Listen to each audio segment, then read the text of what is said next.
କେଉଁ ଅଭିଶାପ ଯୋଗୁଁ ମହିଳାମାନଙ୍କର ହୋଇଥାଏ ମାସିକ ଧର୍ମ?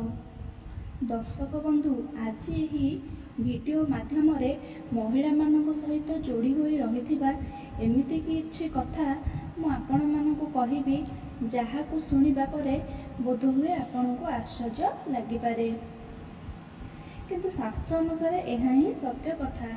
ମୁଁ ଆଜି ଭିଡ଼ିଓ ମାଧ୍ୟମରେ ଆପଣମାନଙ୍କୁ ଶାସ୍ତ୍ର ଅନୁସାରେ ମହିଳାମାନଙ୍କର ହେଉଥିବା ମାସିକ ଧର୍ମର କଷ୍ଟ ଓ ଖାଲି ମହିଳାମାନଙ୍କର କାହିଁକି ମାସିକ ଧର୍ମ ଆରମ୍ଭ ହୋଇଥିଲା, ସେହି ବିଷୟରେ ସମ୍ପୂର୍ଣ୍ଣ ଭାବରେ କହିବାକୁ ଯାଉଛି। ଆମର ଧର୍ମଗ୍ରନ୍ଥରେ ଏମିତି କେତେ କଥାର ବର୍ଣ୍ଣନା ମିଳିଥାଏ, ତାହାର କଳ୍ପନା ବି ଆମେ କରିପାରିବା ନାହିଁ। ଏହି କଥା ତ ଆମେ ସମସ୍ତେ ଜାଣିଥାଉ ଯେ ସବୁ ମହିଳାମାନଙ୍କୁ ପ୍ରତ୍ୟେକ ମାସରେ ମାସିକ ଧର୍ମ ହୋଇଥାଏ। ଯେଉଁଠି ବିଜ୍ଞାନ ଏହାକୁ ସାମାନ୍ୟ ପ୍ରକ୍ରିୟା ବୋଲି ମାନିଥାଏ, କିନ୍ତୁ ଧର୍ମକଥାରେ ଏହାକୁ ମହିଳାମାନଙ୍କର ଦୁର୍ବଳତା ବୋଲି କୁହାଯାଇଛି। କେବେ ନା କେବେ ତ ମନରେ ଏକଥା ଆସିଥାଏ ଯେ ମହିଳାମାନଙ୍କୁ ହିଁ କ'ଣ ପାଇଁ ପ୍ରତ୍ୟେକ ମାସରେ ଏହି କଷ୍ଟ ଭୋଗିବାକୁ ପଡ଼ିଥାଏ। ଏହାର କାରଣ କ'ଣ ହୋଇପାରେ? ତେବେ ଚାଲନ୍ତୁ ଦର୍ଶକ ବନ୍ଧୁ, ଜାଣିବା ଆମ ହିନ୍ଦୁ ଧର୍ମ ଗ୍ରନ୍ଥରେ ଏହାର କ'ଣ କାରଣ କୁହାଯାଇଛି। ସେଥିପାଇଁ ଭିଡ଼ିଓଟିକୁ ଶେଷ ପର୍ଯ୍ୟନ୍ତ ଦେଖନ୍ତୁ। ନମସ୍କାର, ଆପଣ ସମସ୍ତଙ୍କୁ ପୁଣି ଥରେ ଆଉ ଏକ ପୌରାଣିକ କଥାକୁ ସ୍ୱାଗତ କରୁଛି। ଦର୍ଶକ ବନ୍ଧୁ, ପୌରାଣିକ କଥା ଅନୁସାରେ ଏହାର କାରଣ ଦେବରାଜ ଇନ୍ଦ୍ରଙ୍କ ଦ୍ୱାରା ମହିଳାମାନଙ୍କୁ ଦିଆଯାଇଥିବା ଅଭିଶାପ ବୋଲି କୁହାଯାଇଛି। ଭାଗବତ ପୁରାଣ ଅନୁସାରେ ଥରେ ଦେବରାଜ ଇନ୍ଦ୍ର ନିଜ ସଭାରେ ବସିଥିଲେ। ସେହି ସମୟରେ ଦେବଗୁରୁ ବୃହସ୍ପତି ଆସିଥିଲେ। ଦେବରାଜ ଇନ୍ଦ୍ର ତାଙ୍କର ଅସମ୍ମାନ କରିବାରୁ ଦେବଗୁରୁ ବୃହସ୍ପତି ଇନ୍ଦ୍ରଦେବଙ୍କ ଉପରେ ରାଗି ଓ ଏହାକୁ ନିଜର ଅପମାନ ବୋଲି ଭାବି ସେ ଦେବଲୋକ ତ୍ୟାଗ କରିଦେଇଥିଲେ। ଯାହାର ସୁଯୋଗ ନେଇ ଅସୁରମାନେ ଦେବଲୋକ ଉପରେ ଆକ୍ରମଣ କରିଦେଇଥିଲେ। ଏହି କାରଣରୁ ଇନ୍ଦ୍ରଦେବଙ୍କୁ ନିଜ ସିଂହାସନ ଛାଡ଼ି ଯିବାକୁ ପଡ଼ିଲା।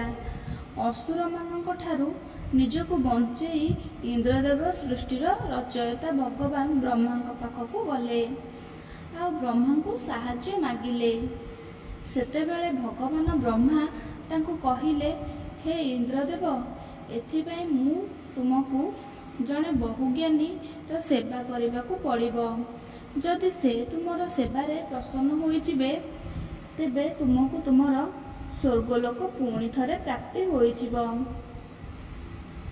ଭଗବାନ ବ୍ରହ୍ମାଙ୍କ କହିବା ଅନୁସାରେ ଇନ୍ଦ୍ରଦେବ ଗୋଟିଏ ବହୁଜ୍ଞାନୀକୁ ଖୋଜି ତାଙ୍କ ସେବା କରିବାରେ ଲାଗିଲେ। କିନ୍ତୁ ଇନ୍ଦ୍ରଦେବ ଏକଥା ଜାଣିନଥିଲେ ଯେ ସେ ଜ୍ଞାନୀ ଦେବତା ଅସୁର ଅଟନ୍ତି, ଯାହା କାରଣରୁ ସେହି ଜ୍ଞାନୀ ଦେବତାର ଅମରମାନଙ୍କ ସହିତ ଅଧିକ ସମ୍ପର୍କ ଥିଲା। ଏହି କାରଣରୁ ସେହି ଜ୍ଞାନୀ ଇନ୍ଦ୍ରଦେବତା ଦେଇଥିବା ସବୁ ଯଜ୍ଞ ସାମଗ୍ରୀ ଦେବତାମାନଙ୍କୁ ଦେବା ବଦଳରେ ଅସୁରମାନଙ୍କୁ ଅର୍ପିତ କରିଦେଉଥିଲେ। ଯେବେ ଇନ୍ଦ୍ରଦେବ ଏହି କଥା ଜାଣିଲେ, ସେତେବେଳେ ସେ ପ୍ରଚଣ୍ଡ ରାଗି ଯାଇଥିଲେ ଆଉ ସେ ଜ୍ଞାନୀଙ୍କ ବଧ କରିଦେଇଥିଲେ। ଦେବରାଜ ଇନ୍ଦ୍ରଙ୍କୁ ବ୍ରହ୍ମ ହତ୍ୟାର ଦୋଷ ଲାଗିଥିଲା।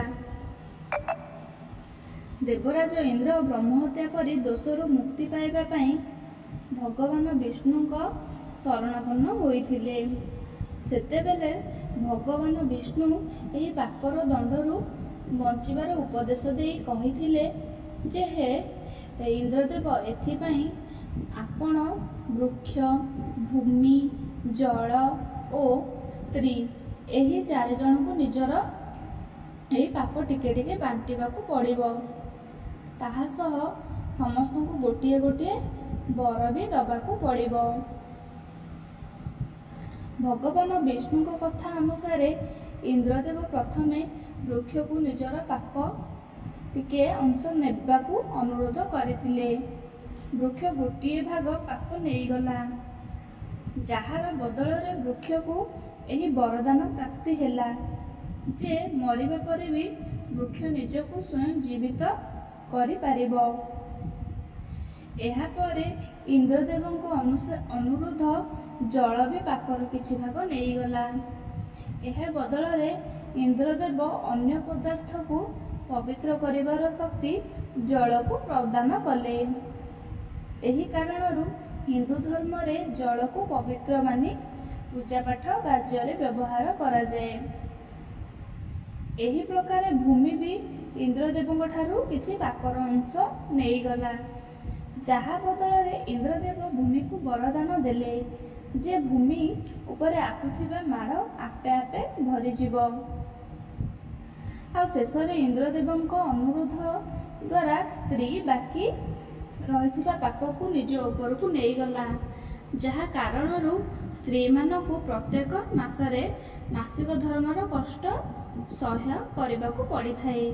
କିନ୍ତୁ ଏହାର ବଦଳରେ ଇନ୍ଦ୍ରଦେବ ମହିଳାମାନଙ୍କୁ ବରଦାନ ଦେଲେ କି ପୁରୁଷମାନଙ୍କ ତୁଳନାରେ କାମର ଅଧିକ ଆନନ୍ଦ ମହିଳାମାନେ ହିଁ ନେବେ ଓ ମହିଳାମାନେ ହିଁ ଏହି ମାନବ ସମାଜର ଜନନୀ ଦାତ୍ରୀ ଭାବରେ ସୌଭାଗ୍ୟ ଲାଭ କରିବେ।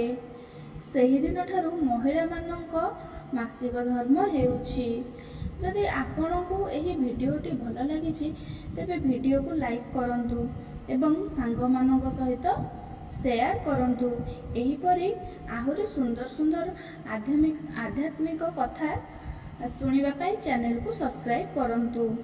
ଜୟ ଜଗନ୍ନାଥ।